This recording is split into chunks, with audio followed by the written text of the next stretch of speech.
Émile Verhaeren, 1855-1916.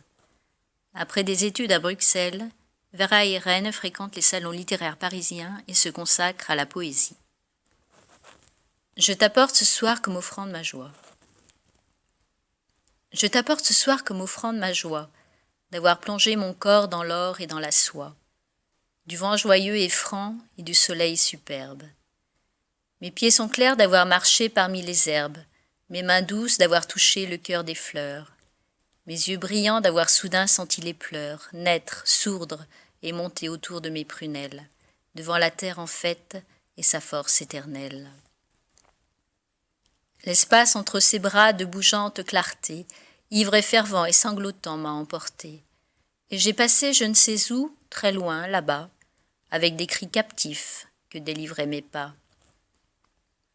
Je t'apporte la vie et la beauté des plaines, respire-les sur moi à franche et bonne haleine. Les origans ont caressé mes doigts, et l'air et sa lumière et ses parfums sont dans ma chair. Ô la splendeur de notre joie, tissée en or dans l'air de soie. Voici la maison douce et son pignon léger, et le jardin et le verger. Voici le banc sous les pommiers d'où s'effeuille le printemps blanc, à pétales frôlants et lents. Voici des vols de lumineux ramiers planants, ainsi que des présages dans le ciel clair du paysage. Voici, pareil à des baisers tombés sur terre, de la bouche du frêle azur, de bleus étangs simples et purs, bordés naïvement de fleurs involontaires. Ô la splendeur de notre joie et de nous-mêmes, en ce jardin où nous vivons, de nos emblèmes. Jacques Delille, 1738-1813. Jacques Delille, dit l'abbé Delille, éminent traducteur de Virgile, fut professeur de lettres classiques. Le café.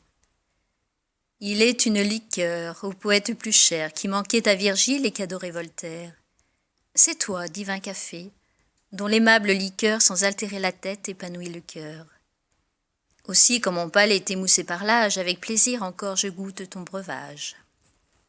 Que j'aime à préparer ton nectar précieux, nul n'usurpe chez moi ce soin délicieux. Sur le réchaud brûlant, moi seul, tournant ta graine, alors de ta couleur fais succéder l'ébène.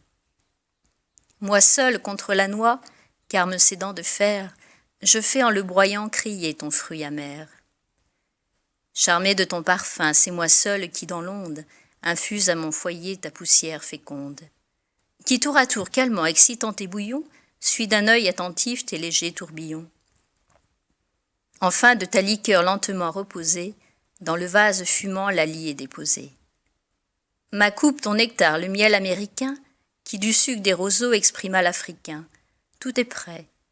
Du Japon l'émail reçoit tes ondes, et seul tu réunis les tribus des deux mondes. Viens donc, divin nectar, viens donc, inspire-moi. Je ne veux qu'un désert, mon Antigone et toi. À peine j'ai senti ta vapeur odorante, soudain de ton climat la chaleur pénétrante réveille tous mes sens, sans trouble, sans chaos. Mes pensées plus nombreux accourent à grands flots. Mon idée était triste, aride, dépouillée, elle rit, elle sort richement habillée. Et je crois du génie éprouvant le réveil, boire dans chaque goutte un rayon de soleil. Victor Hugo, 1802-1885. Auteur inspiré et prolifique qui aborda tous les genres littéraires, Hugo consacra une grande partie de sa vie à l'écriture. La caravane en marche. Les 4 enfants joyeux me tirent par la manche, dérangent mes papiers, font rage, c'est dimanche. Ils s'inquiètent peu si je travaille ou non, ils vont crier en sautant, m'appelant par mon nom. Ils m'ont caché ma plume, je ne puis écrire. Et bruyamment avec de grands éclats de rire, se dressant par-dessus le dos du canapé, chacun vient à son tour m'apparaître drapé dans un bournou arabe aux bandes éclatantes. Et je songe à l'Afrique, aux hommes sous les tentes, à la Mecque, au désert formidable et vermeil. On part avant le jour de crainte du soleil. La file des piétons et des chameaux s'allonge, passe confusément, chemine et semble un songe. La nuée au vent flotte ainsi qu'une toison, et les vagues de sable emplissant l'horizon, les ravins où jadis rêvait le patriarche, font dans l'ombre ondulée la caravane en marche. Henri de Régnier, 1864-1936. Influencé par le Parnasse et le symbolisme, Régnier est l'auteur discret d'une œuvre mélancolique et tendre. Le jardin mouillé. La croisée est ouverte. Il pleut, comme minutieusement, à petit bruit et peu à peu, sur le jardin frais et dormant. Feuille à feuille, la pluie éveille l'arbre poudreux qu'elle verdit. Au mur, on dirait que la treille s'étire d'un geste engourdi.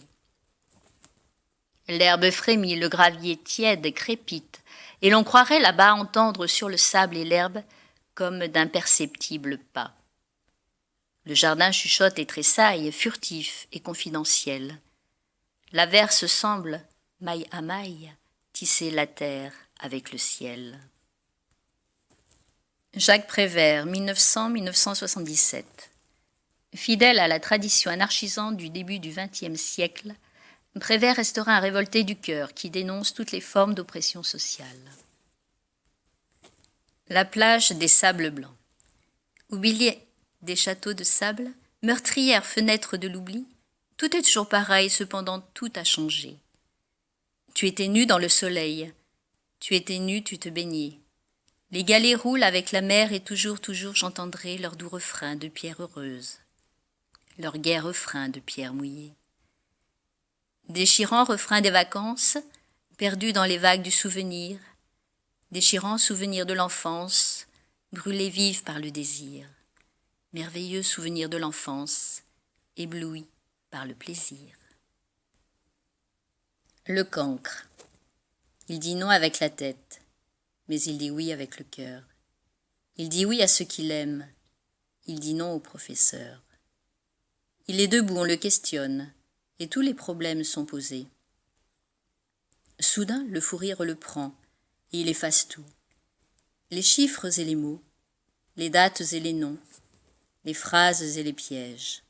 Malgré les menaces du maître, sous les huées des enfants prodiges, avec des traits de toutes les couleurs sur le tableau noir du malheur, il dessine le visage du bonheur. Charles Cros, 1842-1888.